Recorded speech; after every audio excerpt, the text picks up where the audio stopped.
blessings of God, the most merciful. This is Amir Sultan, QHC Business International CEO, Chief Executive Officer.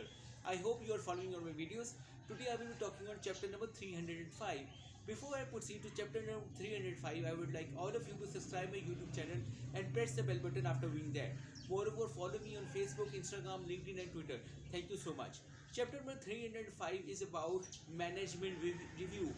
How to do the management review in a QHSE system. QHSE stands for Quality, Health, Safety, Environment.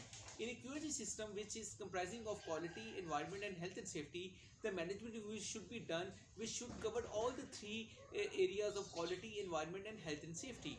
In this specific form, we are talking about ISO 9001:2015, ISO 14001:2015 and ISO 45001:2018. Now, how the management review needs to be done?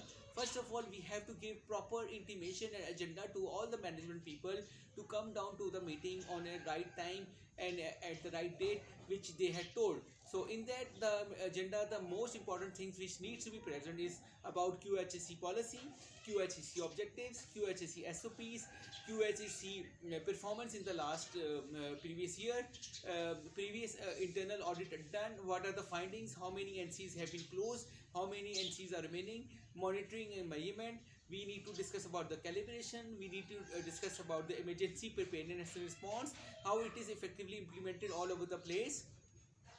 Then we have to discuss about the first aid, how the first aid measures are done, how the incident and accident controls are going on in the organization, has been achieved zero LTA, what is the update about that, what is the status of the output of the management review from the last meeting.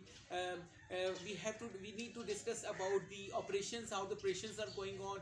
We need to discuss about the non-conformities and cards, how many non-conformities and cards have been closed from that of the previous year. We have to discuss about the internal and external issues with respect to QHSE system. What is the update about that, what is the status about that. We need to discuss about the needs and expectation of the interested parties with respect to QHSE system. We need to discuss about the HSE risk assessment, how the HSE risk assessment has been solved out to date from that of initiated previously. What is the status of environment aspect and impact assessment, how much they have been closed from that of previous year. What is the status of QHSE objectives, what is the status of the QHSE policy dissemination to all the people all around the organization. What is the status of the emergency drill, how the emergency drills are doing. We are doing drills on all the main areas of the emergencies on regular basis.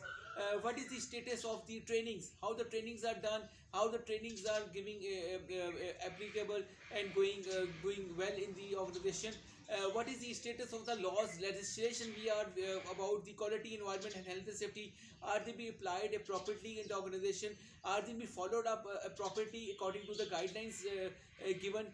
What is the status of the improvement of the QHSE system which is ongoing, and so many things. If you need more details, analysis, summary, reports, recommendation, you can contact me from anywhere in the world at +92 335 734 7400, and you can reach me on my another number at +92 314 639 7990, and you can reach me on my 3 email addresses at amirsultanrana@yahoo.com, amirsultanrana1@gmail.com, contact at qhsebusinessinternational.com, and even you can reach me on my company website at www.qhsebusinessinternational.com. Thank you so much.